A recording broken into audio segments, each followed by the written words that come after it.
Fala aí galera, eu soltei mais uma bomba no joguinho, Hoje eu tô aqui pra poder comentar um pouquinho com vocês sobre o anúncio e a bomba que a Konami soltou ontem, né, na comunidade, mudando algumas regras com relação principalmente aos torneios, né, com relação aos tops, e que vai mudar a forma em que os torneios são jogados e quem topa também, o que é apenas uma nomenclatura, mas a gente já chega nas implicações de verdade sobre isso. E, além disso, tinha saído há um tempo atrás uma questão de um rumor sobre como que vai funcionar a questão de empate para poder dar uma acelerada no jogo e que eventualmente ia chegar numa questão do tal do Double Loss, que era uma parada que muita gente torceu o nariz. Eles lançaram, parece que tinha sido um vazamento, acabaram voltando um pouco atrás. Não, veja bem, não vai valer pra tudo e tal, mas agora tá valendo pra tudo sim. Então hoje nós vamos comentar um pouquinho sobre essas mudanças no jogo. E isso já tá gerando muito embate na comunidade, muito debate na comunidade como um todo sobre o quão bom ou quão ruim isso é. Tem pessoas que simplesmente acharam que é uma coisa legal e que sim, pode até melhorar o nível competitivo do jogo, o que, olhando de um certo prisma, é positivo, mas por outro lado tem pessoas que odiaram completamente a ponto de novamente voltar com o assunto de que eu estou parando com essa merda desse jogo porque esse jogo só estraga tudo. Enfim, vamos tentar entender um pouquinho o que aconteceu, porque o assunto é esse e partiu, então vamos lá. Muito bem, meus amigos, então aqui na tela eu tô direto no site da Konami, né, onde eles fizeram esse anúncio que foi lançado ontem, né, 4 de setembro, eu tô gravando isso já no dia seguinte, certo? Então aqui eles lançaram a braba e soltaram algumas questões. Dentre elas, nós temos sobre a regra do Double Loss, né, que basicamente agora eles disseram aqui em que vai acontecer o seguinte, pra quem não tá ligado, antes como funcionava, a regra do tempo que nós já conhecemos. Quando você tava jogando com seu amiguinho, quando chegava no final do tempo, que diga-se de passagem, eram 45 minutos até então, quando chegasse no fim desses 45 minutos, o juiz ia olhar lá na mesa e quem tivesse mais vida ganhava. Então, jogando contra você, eu ganhei o game 1, você ganhou o game 2, estamos no game 3 e quando acabou o tempo, no fim do game 3, você tinha um ponto de vida a mais do que eu. Você ganhou essa partida, eu perdi ela. Por outro lado, se tivéssemos empatados, né, eu ganhei o game 1, você ganhou o game 2, e nesse game 3 agora tá 8.000 a 8.000 de vida, o jogo empatou. Então existia empate. Na tentativa de de aparar algumas arestas e resolver algumas questões, eles implementaram essa regra do Double Loss, que como funciona? Agora, quando chegar no fim do tempo, que eles aumentaram de 45 minutos para 50 minutos, o que é algo muito positivo. Isso fez com que agora, quando chega no final do tempo, se não tiver um vencedor, ambos perderam. Então, quando chega no fim desses que eram 45, agora são 50 minutos. Quando chegar no final desses 50 minutos, se não tiver um vencedor na partida, ambos perderam. Exatamente. Não existe mais a possibilidade de existir um empate. E aí é claro que você pode tentar levar isso para exemplos extremos, mas que na prática não são os exemplos extremos que vão acontecer diariamente nas tuas rodadas, né? Então, mas se tiver 1 a 1, eu ganhei o game 1, o oponente ganhou o game 2, estamos no game 3 e eu vou entrar na batalha pra atacar. Mas disparou o relógio e eu já ia atacar. Meu Deus, eu perdi esse jogo. Não, beleza, isso até pode acontecer, mas assim, não vai ser a regra. Então, nem adianta tentar isso como sendo uma argumentação, eu acho, tá? Que não adianta muito usar isso como sendo uma argumentação, porque você até enfraquece o debate, né? Isso aí deve acontecer muito pouco. O grande ponto é que chegou no final, não tem um vencedor claro naquela partida, não tem empate. Agora, ambos perdem, não importa como estava o game state, estourou o tempo, ambos perdem, e aí você tira o empate, e tirando o empate o que ajuda? Ajuda questões de desempate, ajuda a questão de o jogo andar mais rápido, porque antes, quando chegava ali no final, se tivesse empatado, dependendo do estágio do jogo que fosse, os caras ainda podiam jogar um pouquinho mais, né, claro, mais lá pra frente pro top, então, enfim, na verdade isso não faz nem sentido, né, enfim, não sei porque eu falei isso, mas então teve essas mudanças, tá, essa é a primeira mudança, e além de esse aumento do tempo, de 5 minutos, parece pouquíssimo, mas eu acho que é bom, tá, porque se você vai jogando aí, você vê que geralmente os 45 minutos ele parece pouco, mas falta pouca coisa pro jogo de fato ser decidido. Não, são raros os momentos, pelo menos até então, né, pela experiência que eu tive, não sei se você também, mas falta pouca coisa quando estoura o tempo pro jogo acabar. Esses 5 minutos eu acho que dá. Beleza? Acho que é tranquilo. Podia ser 1 hora? Talvez, mas tem questão de organização, de que tem que ter o sorteio e soltar as rodadas, os caras irem pra mesa, então... Enfim, dá pra entender. E no top não tem tempo, o que é bom. Top não ter tempo é incrivelmente bom, tá? Beleza. É igual foi no Mundial. No Mundial, se você não viu, os rounds tinham 50 minutos, ou era 1 hora, mas era por aí. E o cut não teve tempo. Muito legal. Dito isso, a gente passa para de fato a regra de mais impacto, que é a regra, e eu vou trocar... Ah, detalhe, diga-se de passagem, né? Ainda sobre essa questão do double loss, se você achou meio escroto essa questão do double loss, eu posso até te convidar pra gente voltar um pouquinho no tempo, e eu tenho esse vídeo que eu vou deixar linkado aqui em cima, comentando sobre como o tempo era uma das piores coisas do formato no momento que eu soltei esse vídeo, faz um certo tempo, mas acho que era no formato do Snake Eye, mas a gente vai deixar de ver isso, tá? Então, se você não percebeu, cartas como o GHH Cowboy, por exemplo, o GHH Cowboy, o Agave Dragon, a Sister, que segurava o tempo do amigo porque... ele não podia comitar tanto, porque quando tava no Game 3, se ele te desse essa cista e você comitasse um pouquinho pra construir uma mesa, pra impedir ele de vir de ganhar de você na batalha, ele ia ganhando vida. E quando estourava o tempo, se ele tinha mais vida do que você, ele ganhava e você perdia. Agora isso não importa. Não importa que você tenha mais vida do que eu quando chegar no fim do Game 3. E aí, seja de má fé ou seja o jogo rodando, né? Hoje com o Vanquish Soul tem o Heavy Burger que dá dano. Então eu posso jogar o Game 1, o Game 2, mesmo eu ganho o Game 1, o Game 2, mesmo que eu veja que eu não vou ganhar, eu vou enrolando porque o jogo vai demorar, talvez eu coloque corpo no campo. Eu tô perdendo esse jogo, eu sei que esse jogo não tem mais volta, mas eu posso ir me defendendo, pensando, enrolando, até que quando chega no final, eu quito, e pra dar tempo suficiente pra eu fazer o side e dar dano por efeito. E quando acabava o tempo eu ganhava essa partida, sabe? Então óbvio que isso não é uma prática legalizada, mas acontecia, mesmo que naturalmente, a gente vai dizer assim pra não dizer que ninguém tava roubando, mas enfim, mas acontecia. Isso não acontece mais, tá? Então cartas como essa, que dava dano, o tempo acabava e o cara ganhava a partida por causa disso, não acontece mais, porque se você tiver com essa estratégia, ambos perdem, mas isso pode acontecer ainda, tá? Ambos perdem, mas pelo menos isso aqui não deixa mais de acontecer. Você acha isso positivo?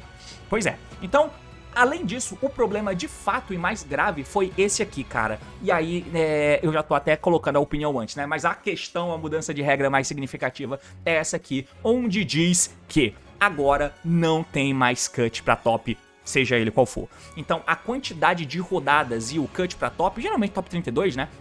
Eles são ditos pela quantidade de jogadores que tem no torneio. Então, pela quantidade de jogadores que tinham no torneio, e aí tem uma tabelinha que a Konami mostra lá, né? Até tantos jogadores são X rounds, até tantos jogadores são mais X rounds. Então você tinha os suíços, que era decidido pela quantidade de jogadores que jogam o torneio, e aí você ia ter cut pra top 32, se fosse Premier Event, tipo Nacional, ICS e tal. E aí você ia ter cut 32, e a partir de 32 tem-se o mata-mata pra você chegar na final e ganhar o torneio. Agora isso não existe mais, só serão top 8. Independente da quantidade de jogadores, vai ser sempre cut pra top 8, não tem mais top 32, nem top 16, só tem top 8 direto, certo? Essa mudança por si só, ela é horrorosa, mas aí o que a Konami fez pra tentar mitigar um pouco essa mudança? Ela aumentou a quantidade de rounds, então dependendo da quantidade de jogadores nós teremos 3 ou 2 rounds a mais, né? E aí você acaba tendo muito mais rodadas pra poder jogar no suíço. Você joga muito mais rodadas no suíço, algumas rodadas a mais no suíço, e com isso você tem uma base melhor para que tope os melhores jogadores. O jogo, se você for parar para pensar assim, o jogo com relação a quem é melhor do que quem, quando você bota o fator skill envolvido, quem é melhor do que quem, isso não pode ser tirado à prova em uma partida. Então, se eu jogo contra você e eu perdi pra você, isso não significa necessariamente que você é melhor do que eu. Porém, irmão, se a gente jogar 200 partidas e você ganhar mais do que eu, é impossível de eu vir aqui e dizer que eu sou melhor do que você, porque nós jogamos 200 partidas. E quanto mais partidas tem, qual é a diferença de jogar uma e jogar 200? É que o Yu-Gi-Oh! É um jogo de cartas. Em uma partida, a variância pode estar embutida ali. Em 200 partidas, você tirou a variância, irmão. 200 partidas jogando eu contra você aqui, não tem como dizer que foi sorte, que foi variância. Nós jogamos 200 partidas. A variância vai acontecer em uma porcentagem desses jogos. Os demais jogos É o Edge mesmo que vai entrar em ação. Claro, depende do jogo, depende do formato, mas geralmente, se você bota e tem uma repetição de 200 vezes o bagulho, cara, como que não é decidido quem que é o melhor? Ou seja, é claro que aqui não serão 200 rounds, mas quanto mais rounds tiver, melhor serão os jogadores que estiverem no topo, ou os que melhor performaram, certo? Então, quando você aumenta a quantidade de rounds, teoricamente você vai colocar os melhores jogadores lá pra frente. Tanto que por que uma Liga Nacional de Futebol é decidida em pontos corridos e não em mata-mata? Porque o mata-mata tem o imponderável, tem ali a variância agindo. Em pontos corridos não, o melhor vai ganhar sempre, sempre, sempre, sempre. Ah não, mas o tal... Não. Quem fez mais pontos é melhor, o cara performou melhor. Então, quem tem mais pontos é o melhor e isso aumenta a quantidade de rounds, o que faz com que melhore o Edge com relação aos bons jogadores de fato vão estar no topo. E aí o top 8 vai ser realmente o mérito do mérito, a meritocracia no máximo, teoricamente, né? Eu acho que a quantidade de rounds que eles aumentaram é pouco pra poder tirar isso à prova, tá? Acho que se fosse pra colocar isso muito a ferro, teriam que ter mais rounds. Mas aí aqui entra a questão, ó. O que é que você acha disso? Aumentou a quantidade de rounds e, independente da quantidade de jogadores, é apenas cut pra top 8. Então vai ter aqueles torneios de 2.500 pessoas e que vai ser cut pra top 8. É doideira isso, cara. É doideira.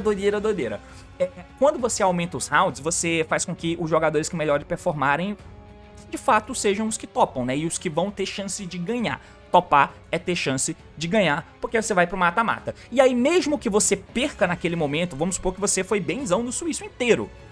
Antes, quando você topa pra 32, você pode ir muito bem no suíço, muito bem, você pode topar fazendo X0, ganhou todas.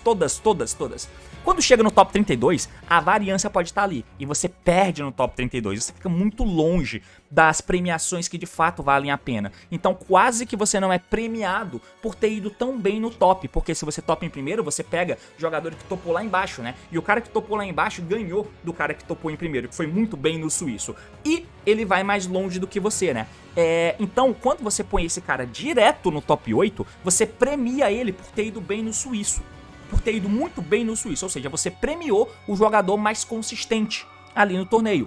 Eu acho que isso é positivo com relação à questão de um jogo competitivo, tá? Então, com relação ao... E aí, diversas vezes, cara, eu venho e comento aqui com vocês sobre o Tier 0 nem sempre é ruim pro jogo, tal coisa nem sempre é ruim pro jogo, porque competitivamente falando, essa parada faz sentido. Porém, nem sempre o jogo vai ser olhado por esse prisma. No ponto de vista competitivo, isso aqui é muito bom. É claro que aí você... Mano, imagina quem vai jogar um torneio e começa perdendo duas. Acontece de quando você começa o jogo perdendo duas, vamos supor que sejam 9 rounds, 10 rounds. Você perde duas e aí começa a ficar numa apreensão do caralho, mas você tem chance de topar, porque X2 topa, pô. X2 topa, X1, 2, talvez, porque tinha um empate, né? Então, tem chance de topar. E aí você tem uma win streak absurda. Você ganha todas. Cara... Imagina o desincentivo, e quando você começa X2. O X2 vai fazer ali o top 8? X2 vai fazer o top 8. Começou X2, você pode dropar o jogo praticamente, cara. Você não vai topar. Ah, não, mas você pode ainda ficar, porque isso é importante, né? Se a Konami falasse assim, ó, só é top 8, e a premiação agora vai tudo pro top 8, seria uma coisa, mas não. A premiação continua exatamente igual na posição dos 32 jogadores, tá? Então, não tem top 32, não tem cut pra top 32. Mas se você terminou em 32º, e antes você iria jogar o top e perder no top 32, por exemplo, você ia ganhar uma premiação de quem chegou e perdeu no top 32. Você ia ganhar o Card Trooper lá, a cartinha. Isso continua. Só que você não vai jogar o top. Você não vai jogar o top. Você ficou em 32º, você não vai jogar o top, você não perdeu no top, mas você ficou em 32º, você vai ganhar essa premiação. Eu fiquei, no final das contas lá, eu fiquei em 15º, então eu tô entre os 16 melhores. Você vai ter premiação de top 16, mas você não topou. Você não ficou no top 16 do torneio, tá? Mas você vai ter premiação de acordo, certo? Isso parece um pouco confuso, mas a gente vai chegar em algumas questões. Então, voltando à questão competitiva, isso é muito bom, competitivamente falando, tá? Porque isso isso dá uma chance de controle muito maior pro jogador que é muito consistente, tá? Muito consistente. Porque quanto você tem mais rodadas, então, cara, vai topar quem perdeu menos, entende? quem perdeu menos. E quem perdeu menos é o melhor. E, enfim, e quando você põe um pouco mais de rodada, você tira um pouco mais da variância. Eu acho que ainda são poucas rodadas pra tirar essa variância, a ponto deles colocarem essa questão toda do melhor aí lá na frente, mas enfim, ainda assim, teoricamente você faz com que os 8 que estão lá são de fato os 8 melhores jogadores que performaram melhor, tá? Então tem essa questão em volta, o que completamente faz sentido. Mas o que é ruim nesse meio aí, cara? Eu vi algumas pessoas que foram a favor, ou pelo menos acharam exagerado quem tá reclamando, dizendo que, cara, a premiação continua igual. A premiação continua igual. Se você ficou em 10º lugar, você faria top 16? Vamos supor que você jogou o suíço, chegou no 32, topou, ganhou 32, foi pro 16 e perdeu no 16. Você vai ter a mesma premiação, só que você não vai jogar esses jogos. Por quê? Porque, teoricamente, esses 2 jogos a mais ou 3 jogos a mais foram jogados já no suíço. Inclusive, eu odeio esse argumento, tá? Porque uma coisa é jogar no top, uma coisa é jogar no suíço. Mas, enfim. Então, se você toparia 32, jogaria o 32 e o 16 e perdeu no 16, você jogou 2 partidas no top. E se você jogou essas 2 partidas que seriam jogadas no top no suíço, é a mesma coisa. Mas não é. É diferente você jogar no top já no mata-mata e ter perdido no suíço. E, enfim, ficar em 16º lá no suíço. Mas enfim, você não vai jogar o top pra ver quem ganhou o torneio. Você não teve chance de ganhar esse torneio no final das contas. Mas, qual que é a questão aqui? A premiação continua igual, as partidas que você jogaria no top e perderia, você joga no suíço, então tá a mesma coisa, mano, fica de boa. A única coisa em que isso mexe é com o ego do jogador. E é por isso que eu coloquei o ego do Blue Lock aqui na capa. Porque há um tempo atrás, a Jessica Robin fez um vídeo aí, e eu demorei demais pra chegar nesse, que é basicamente o assunto do vídeo, né? Ela fez um vídeo comentando, que é esse vídeo aqui em cima, ó, que todo mundo farmou em cima, comentando sobre, né? Que ela tava saindo do jogo, ela falou sobre algumas questões problemáticas do jogo com relação à premiação e tal. E dentre várias pessoas que fizeram um vídeo comentando, tem um vídeo que eu acho que simboliza perfeitamente o momento naquela época, mas também simboliza o momento agora, que é o vídeo do Pac. E o Pac comentou, dentre algumas questões, que sim, ele concordava com a Jessica naquele momento em que a premiação de Yu-Gi-Oh! Era realmente cagada, uma bosta, porém, irmão, ele queria jogar os torneios, ele gosta do jogo, ele queria jogar os torneios, porque ele queria ser um jogador grande na história do jogo, ele queria topar os torneios, ele queria ter muitas vitórias, ou pelo menos muitos tops, porque a vitória, ela é uma parada maneira, mas a consistência com que você topa também é algo que te faz ser um jogador grande. Se você topa muitas vezes, você é um jogador grande, entendeu? Então, o Pac usou isso como argumentação de que, cara, eu não vou parar de jogar, eu gosto do jogo, por mais que a premiação seja meio bosta, eu gosto dessa parada, eu quero ser um jogador grande pro jogo, eu quero topar muitos torneios. Isso nada mais é do que o ego do jogador. Então, no Prisma, ainda no Prisma competitivo, os caras que ficaram puto porque eles vão jogar, treinar pra caralho, comprar carta pra caralho, fazer um investimento que em game não te dá retorno, o que mantém um jogo pra esses jogadores serem competitivos como a Konami quer que o Yu-Gi-Oh! Seja competitivo. Eles precisam investir muito tempo, eles precisam ser muito bons. E pra topar, eles têm que ser, agora, tem que ser muito, muito, muito melhor do que antes, porque é erro zero. Então, você, jogador que acabou de começar a jogar o torneio, é muito difícil que você tope um torneio. Você não vai fazer top 8, não vai fazer. Porque quem vai fazer são os caras que vivem jogando isso aí. Mas enfim, ainda assim, pode ser que em algum momento tenha alguma variância lá e o cara fez X2. Quantas pessoas vão empatar jogando X2, tá ligado? E no mérito de desempate lá, igual em regional, sei lá, vai ter o cara X2 que tem um desempate levemente melhor do que o outro. Mas terão 10 pessoas, 15 pessoas que fez X2. Quantas dessas pessoas que fizeram X2, quantas vão topar, quantas vão ficar de fora fazendo a mesma pontuação? Isso vai frustrar muito essas pessoas. E aí, beleza, eles não chegaram no top 8, não vou jogar o top 8, mas fizeram um top 16.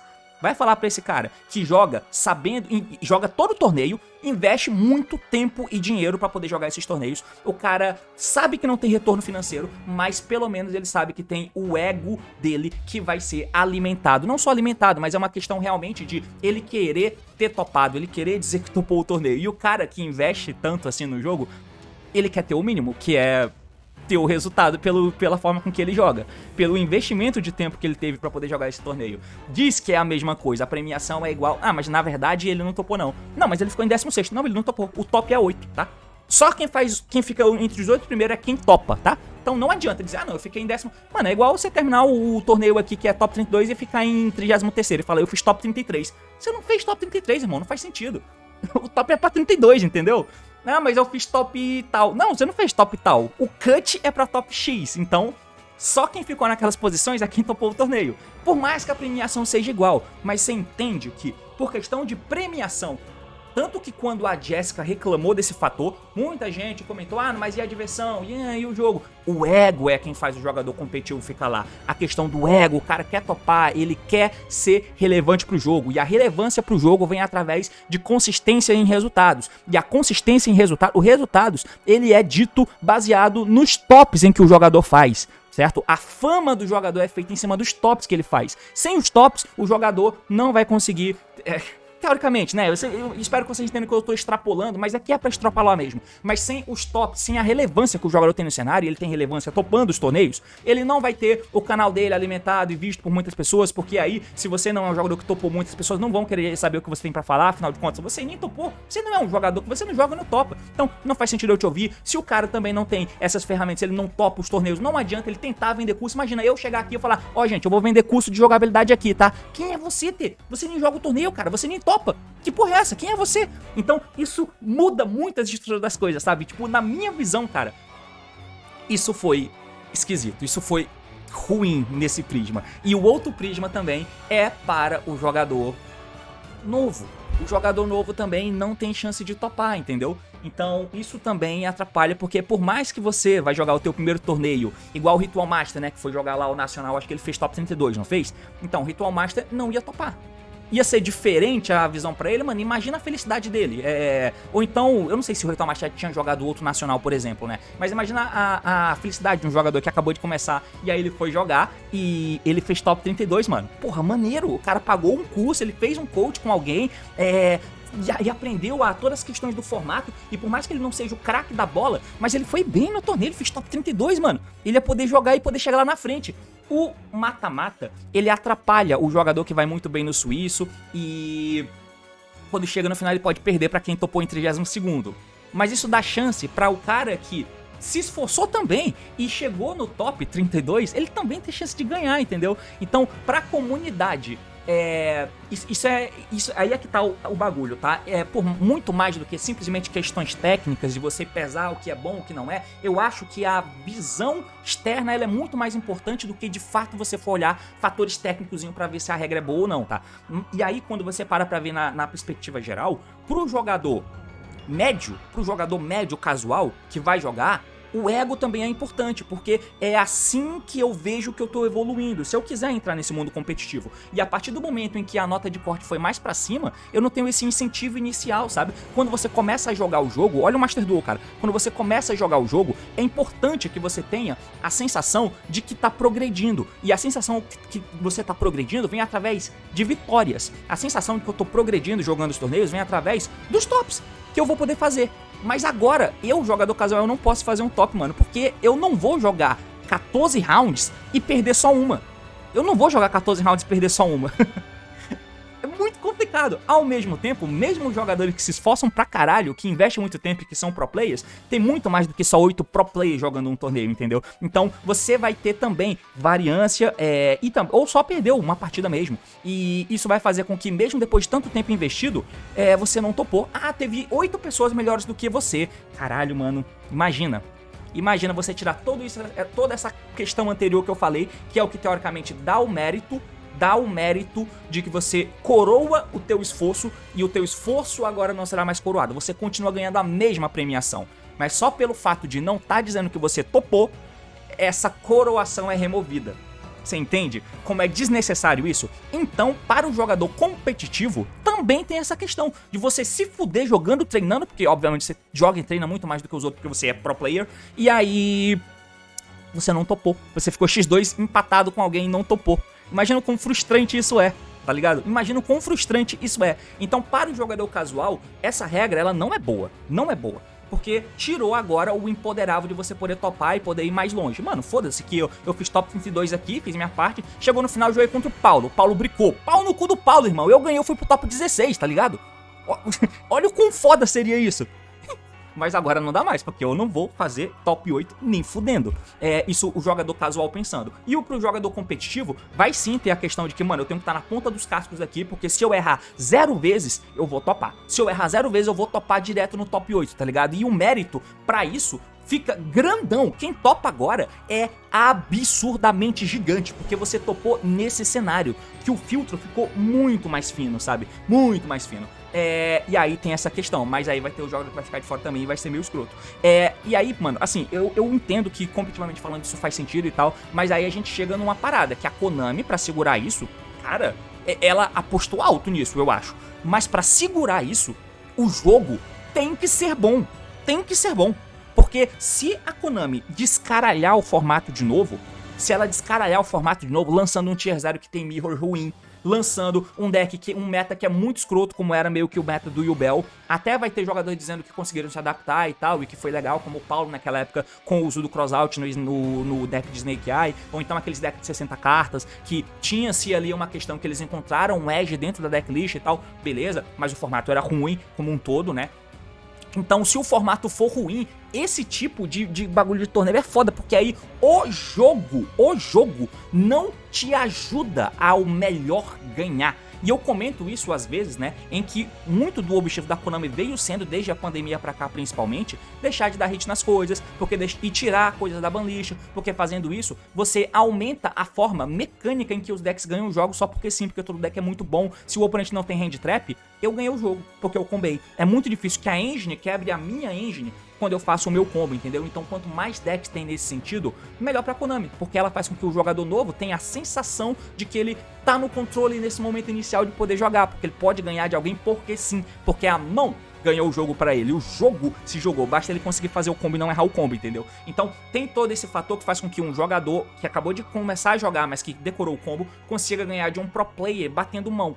Basta olhar a mão inicial, se o cara não errar o combo ele ganhou, entendeu? Então tem esse fator. Isso não pode mais acontecer no formato, não pode mais acontecer. A Konami tem que sustentar o formato como sendo um formato skillful, porque se o formato for skillful, incentiva aos jogadores que, com esses rounds extras, de fato, na jogabilidade, os melhores toparam, entendeu? Então, tipo, tem uma diferença grande aqui, né, entre você ter um formato bom e aí você dá mais jogos pros caras jogarem e, de fato, os 8 melhores são realmente os 8 melhores, quase que indiscutível. Vai ter a questão de desempate que vai ser horrível, e aí, se eu não me engano, me disseram que no Pokémon tem uma questão desse desempate, né? Então tem uns caras que topam tipo 100%, e os caras que topam X2, que seria um empate, você teria que fazer o desempate lá baseado no desempate nos duelos, né? Então, se eu ganhei de um jogador que topou alto, o meu desempate é melhor. Se eu topei em bye, o meu desempate é pior, porque eu nem joguei aquela partida. Então tem essas questões que desempatam, que é escroto. Então, se eu não me engano, no Pokémon tem uma regra em que esses jogadores X2, eles vão jogar entre si pra ver quem vai topar, entendeu? Eles vão jogar entre si, que é o tal do top assimétrico, se eu não me engano, que o JP falou ali no grupo pra mim.